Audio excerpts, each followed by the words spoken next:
बेटा, मेरी दिली हमदर्दियां आपके साथ हैं। मैं जितना आपके लिए आवाज बुलंद कर सकी, मैं आपको इंसाफ दिलवाने में जिस हद तक कामयाब हो सकी, मैं अल्लाह ताला की रजा के लिए अपनी सहाफ़ती जिम्मेदारी को एक साइड पे रख के मैं इंसानियत के नाते मैं आपके साथ चलूंगी। उस दिन ये वीडियो बनी, मतलब मुझे समझ नहीं आ रही कि ये वीडियो वाला कदम आपने क्यों उठाया, इसको प्लान कैसे किया, ये सारी बात कुछ समझ नहीं आती।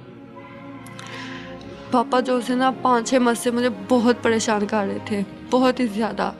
ज़रा सा कोई बाहर जाता, अंदर आके मुझे टच करते और मुझे कहते तुम मेरे पास रात को आना, लेकिन मैं नहीं थी जाती। उन्होंने मुझे ये भी बोला कि मैं तुम्हारी मामा को मार दूंगा और तुम्हारे साथ ऐसा कर दूंगा, फिर तुम क्या करोगी। तो मैंने नहीं बताया। फिर मुझे कहते थे, मैंने मम्मा को बताया तो मम्मा कहते मैंने ऐसा कुछ भी नहीं कहा, वो मेरी बेटी है। फिर तकरीबन 1-2 मंथ रुक गए। मामा को उन्होंने सफाई दी आगे जी। अच्छा। 7 कलमा पढ़ते हैं कि वो मेरी बेटी है, मैं ऐसा क्यों करूँगा भला। अब तकरीबन काफ़ी दिनों से बहुत ज़्यादा परेशान कर रहे थे मुझे। उन्होंने गन पॉइंट पे मुझे ऐसा बोला कि मैं तुम्हें मार दूंगा, तुम्हारी मामा को मार दूंगा अगर तुम ना मानी तो उस दिन मामा, संडे वाले दिन की ये बात है, सुबह टाइम मामा गई हैं बाहर, फिर ये आ गए हैं घर। इन्होंने सारा घर चेक किया कि घर कोई है कि नहीं है। ये छत पर गए हैं तब देखने के मामा ऊपर तो नहीं है। मुझे पता था ये फिर करेंगे ऐसे, ये मानते नहीं, कोई भी नहीं मानता कि ऐसा कोई किसी का बाप कर सकता है भला। मैंने जल्दी से मोबाइल ऑन करके रख दिया, इधर ही रखा था टीवी के पास। तो तब जब उन्होंने जो कुछ किया वो सब कुछ अंदर आ गया। मैं रो रही थी, मेरे सर पर दुपट्टा भी नहीं था, मैंने जूता भी नहीं था पहना हुआ, मैं ऐसे बाहर भाग गई थी। तब मामा आई हैं तो मामा को देख के चले गए हैं। बाद में इन्होंने निकाल किया है। मामा को तो यही कह रहे थे कि झूठ बोल रही है, मैंने इसे पकड़ा है कि इल्म नहीं था कि वीडियो बन नहीं, उन्हें नहीं था, किसी को भी नहीं था पता। तो जब मामा ने बताया ना इसके पास प्रूफ है, तो फिर उन्होंने कॉल बंद कर दी।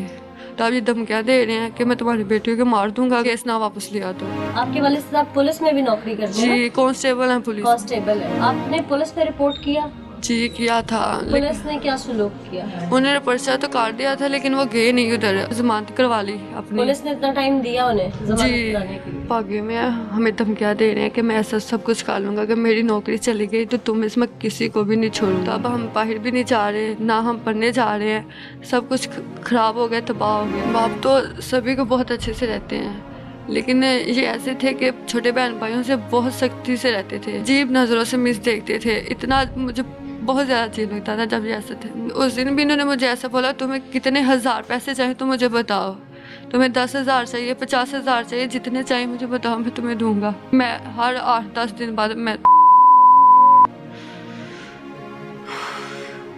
हम स्पीच दें। बच्चे की दर्द भरी कहानी आप सबके सामने। सगे मामू है बच्चे के। सगे मामू। पुलिस क्यों कोऑपरेट नहीं कर रही है? रीजन क्या है? 48 घंटे का वक्त पुलिस ने क्यों दिया? उस दिन हमने जब पर्चा कराने गए हैं ना, उस वेले भी हमको उन्होंने जलील नहीं किया।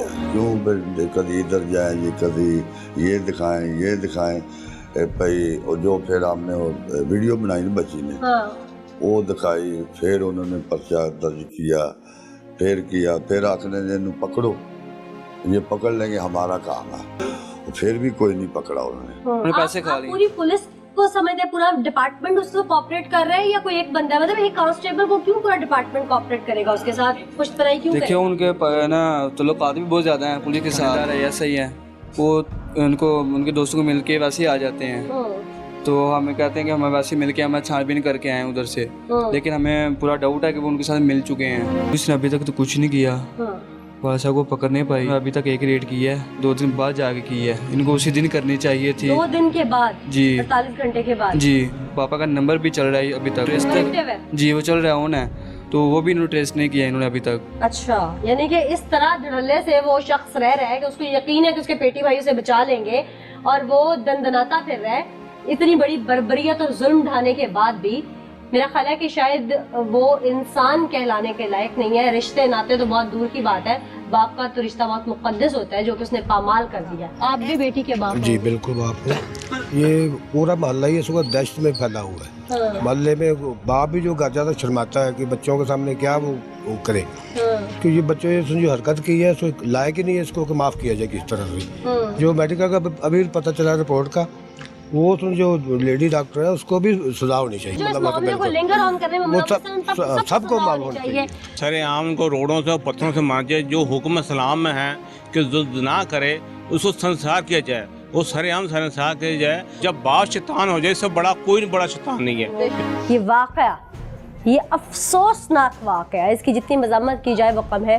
वो शुरू हुआ इस कमरे से जिसमें इस वक्त मैं मौजूद हूँ। जी हाँ, ये वो कंप्यूटर टेबल यहाँ से आगाज हुआ इस खौफनाक सच के सामने आने का।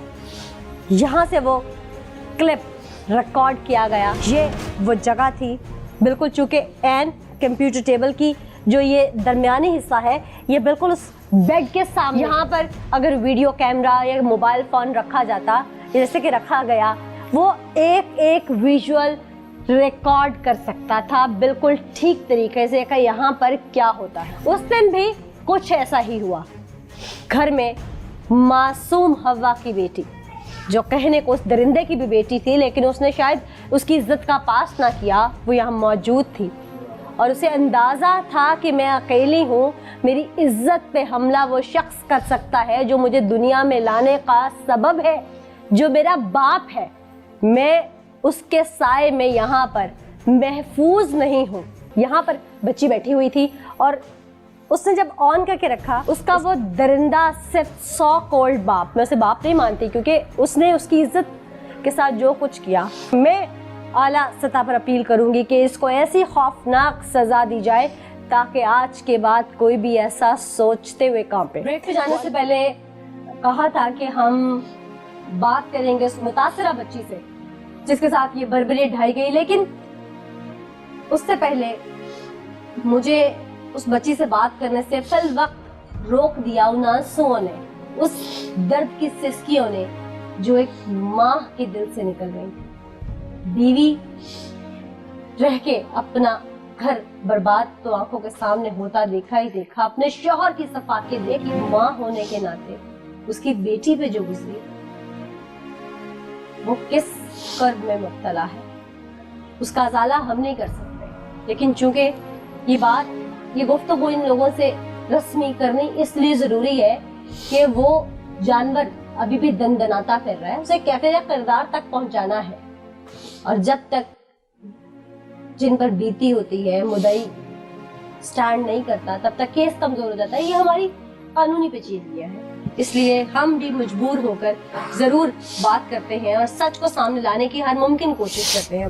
मेरे साथ वालदा मौजूद है इस वक्त बच्ची की। अस्सलाम वालेकुम जी। वालेकुम सलाम। आपके चारों बच्चों का बाप यही शख्स है, आपकी यही शादी है? जी बिल्कुल यही शादी है, इनके सगे बच्चे हैं। ये बेटियां, तो सारा सगी बेटियां हैं? जी सारा मुझसे बड़े जुल्म करते रहे, मैं बर्दाश्त करती रही हूँ, लेकिन ये जुल्म इतना बड़ा बर्दाश्त नहीं हो रहा, मेरी बच्ची बर्बाद हो गई। ये है दफ्तर मुहर्रर, जरा कैमरामैन कैप्चर कीजिएगा। चंद सवाल हैं जिनके जवाब मुझे चाहिए। एप्लीकेशन देने के बाद कितने घंटे में एफआईआर कट जाती है?